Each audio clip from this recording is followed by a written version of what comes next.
Hello friends, welcome to Latha's kitchen.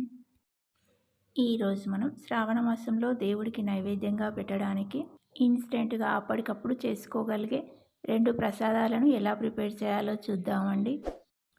ఈ ప్రసాదాలను prepare చేయడానికి ముందుగా మనం పప్పుని కానీ బియ్యాన్ని కానీ నానబెట్టాల్సిన అవసరం లేదండి. ఇన్స్టెంట్గా అప్పటికప్పుడు చేసుకోవచ్చు. ప్రసాదానికి పూర్ణాలు చేయాలంటే మనం ముందు రోజే పప్పుని ఇంకా బియ్యాన్ని నానబెట్టి మిక్సీ పట్టి పిండిని రెడీ చేసి పెట్టుకోవాల్సి ఉంటుంది. కానీ మడి కట్టుకొని దేవుడికి నైవేద్యాలు ప్రిపేర్ చేసేవారు ఇలా ముందు రోజే పిండిని రెడీ చేసి పెట్టుకోవడానికి ఇష్టపడరండి. అలాంటి వారు ఇలా నేను చూపించిన ప్రాసెస్లో అప్పటికప్పుడు ఇన్స్టెంట్గా ఈ పూర్ణాలను ప్రిపేర్ చేసుకోవచ్చు. మరిక ఆలస్యం చేయకుండా వెంటనే ప్రిపరేషన్ ప్రాసెస్ చూద్దామండి. ముందుగా పూర్ణాలు ప్రిపేర్ చేయడానికి గిన్నెలోకి 1 కప్పు శనగపప్పును వేసుకోవాలి. మీరు ఏ కప్పుతో అయితే శనగపప్పును తీసుకుంటారో అదే కప్పుతో బెల్లం తురుమును కూడా తీసుకోవాలండి. శనగపప్పులో నీళ్లు పోసి కడిగి మళ్ళీ నీళ్లు పోసి టైం ఉంటే ఒక హాఫ్ అన్ అవర్ నానబెట్టుకోవాలండి. లేదంటే డైరెక్ట్గా అయినా ఉడికించుకోవచ్చు. దీంట్లో 1 స్పూన్ నెయ్యిని వేసి ఉడికించుకుంటే పప్పు టేస్టీగా ఉంటుంది. ఇంకా ఉడికేటప్పుడు పొంగకుండా కూడా ఉంటుంది. ఇప్పుడు ఈ పప్పుని స్టవ్ మీద పెట్టి ఉడికించుకుందామండి. పప్పుపై మూత పెట్టి 1 పొంగు వచ్చేంత వరకు ఉడికించుకోవాలండి. పప్పు 1 పొంగు వచ్చాక దానిపై మూతను తీసి ఒకసారి కలిపి స్టవ్ని మీడియం ఫ్లేమ్లో పెట్టి పప్పు పొంగిపోకుండా పలుకు లేకుండా అయ్యేంతవరకు ఉడికించుకోవాలండి. మనం చేత్తో పప్పుని మెదిపితే పలుకు తగలకుండా మెత్తగా అయ్యేంతవరకు పప్పుని ఉడికించుకొని స్టవ్ ఆఫ్ చేసుకోవాలండి. పప్పు మెత్తగా ఉడికాక ఇలా ఒక చిల్లుల గిన్నెలోకి వేసుకొని దాంట్లో ఉన్న ఎక్స్ట్రా వాటర్ని వడబోసుకోవాలండి. ఇలా వడబోసిన పప్పు కట్టుతో చారును ప్రిపేర్ చేసుకోవచ్చండి. కట్టుచారు లింక్ కింద డిస్క్రిప్షన్లో ఇస్తాను, ఒకసారి చెక్ చేయండి. పప్పు కట్టుని వడకట్టాక మనం పప్పుని ఏ గిన్నెలో అయితే ఉడికించామో అదే గిన్నెలోకి మళ్ళీ పప్పును వేసుకొని మనం ఏ కప్పుతో అయితే పప్పును తీసుకున్నామో అదే కప్పుతో 1 కప్పు బెల్లం తురుముని వేసుకోవాలండి. స్టవ్ని లో ఫ్లేమ్లో పెట్టి కలుపుతూ బెల్లం తురుము మొత్తం కరిగేంత వరకు పప్పును ఉడికించుకొని స్టవ్ ఆఫ్ చేసుకోవాలండి. ఇప్పుడు ఒక మిక్సీ జార్ తీసుకొని అందులోకి నేను ఇలాచీలను కొంచెం ఇలా నలగొట్టి వేసుకుంటున్నానండి. ఉడికించిన పప్పును వేసి పప్పు కొంచెం చల్లారాక మిక్సీ పట్టి పూర్ణాన్ని రెడీ చేసుకోవాలండి. నేను ఇక్కడ సోంపుని వేయట్లేదండి. నచ్చేవారు ఇలాచీ పొడితో పాటు సోంపు పొడిని కూడా వేసుకొని మిక్సీ పట్టుకోవచ్చు. పప్పుని ఇలా మెత్తగా మిక్సీ పట్టి పూర్ణాన్ని రెడీ చేసుకోవాలండి. రెడీ చేసి పెట్టిన పూర్ణాన్ని కొంచెం కొంచెంగా తీసుకొని ఇలా బాల్స్ని ప్రిపేర్ చేసి పెట్టుకోవాలండి. మీకు పూర్ణాలు చిన్నగా లేదా పెద్దగా ఏ సైజులో కావాలో ఆ సైజులో ఈ పూర్ణం బాల్స్ని రెడీ చేసి పెట్టుకోవాలండి. మొత్తం పూర్ణంతో ఇలా బాల్స్ని ప్రిపేర్ చేసి పెట్టుకోవాలి.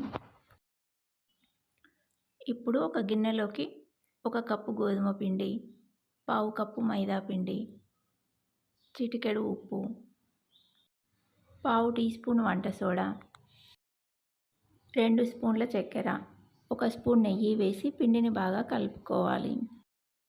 ఇందులో కొద్దిగా వాటర్ని యాడ్ చేస్తూ ఉండలు లేకుండా పిండిని బజ్జీల పిండిలా జారుగా ఉండేలా కలుపుకోవాలి. పిండిని మరీ లూజ్గా కాకుండా గట్టిగా కాకుండా కలుపుకోవాలి.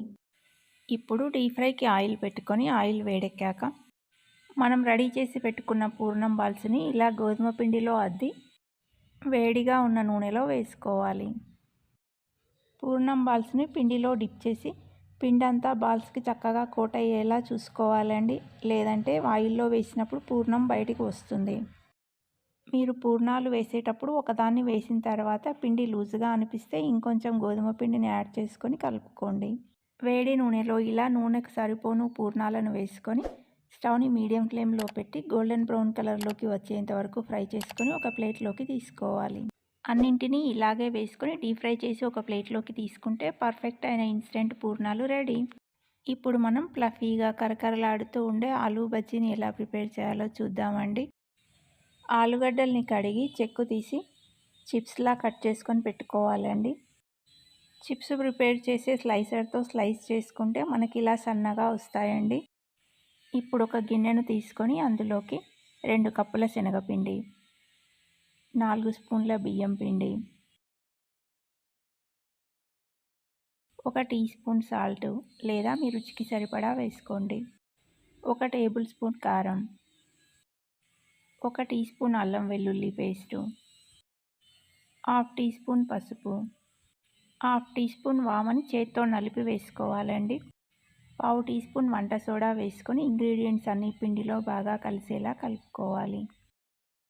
ఇప్పుడు కొద్ది కొద్దిగా వాటర్ను యాడ్ చేస్తూ పిండి మరీ లూజ్గా కాకుండా మరీ గట్టిగా లేకుండా తడుపుకోవాలి.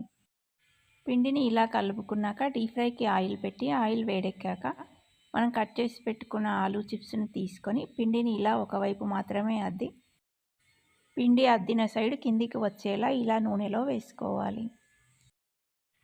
ఇలా వేయడం వల్ల బజ్జీలు పిండి పిండిలా లేకుండా చక్కగా వేగుతాయండి. ఆలూ చిప్స్ కూడా ఆయిల్లో చక్కగా ఫ్రై అయి తినేటప్పుడు మంచి టేస్టీగా ఉంటాయి. స్టవ్ని హై ఫ్లేమ్లో పెట్టే మనం ఈ ఆలూ బజ్జీలను ప్రిపేర్ చేసుకోవాలండి, లేదంటే ఎక్కువ నూనెను పీల్చుకుంటాయి. బజ్జీలను వేశాక ఒకవైపు ఫ్రై అయ్యాక మరోవైపు తిప్పి రెండు వైపులా గోల్డెన్ బ్రౌన్ కలర్ వచ్చేంత వరకు ఫ్రై చేసుకొని ఒక ప్లేట్లోకి తీసుకోవాలి.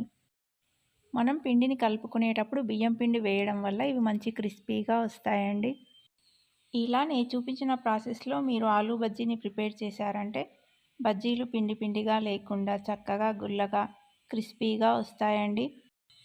మీరు కూడా ముందు ప్రిపరేషన్ ఏమీ లేకుండా ఇన్స్టెంట్గా అప్పటికప్పుడు ఇలా ప్రసాదాలను రెడీ చేసి నైవేద్యంగా పెట్టుకోవచ్చండి. ఈ వీడియో మీకు నచ్చితే లైక్ చేయండి, ఇంకా మీ ఫ్రెండ్స్ అండ్ రిలేటివ్స్కి షేర్ చేయండి. మరిన్ని ఇలాంటి సింపుల్ అండ్ టేస్టీ రెసిపీస్ కోసం సబ్స్క్రైబ్ టు లతాస్ కిచెన్.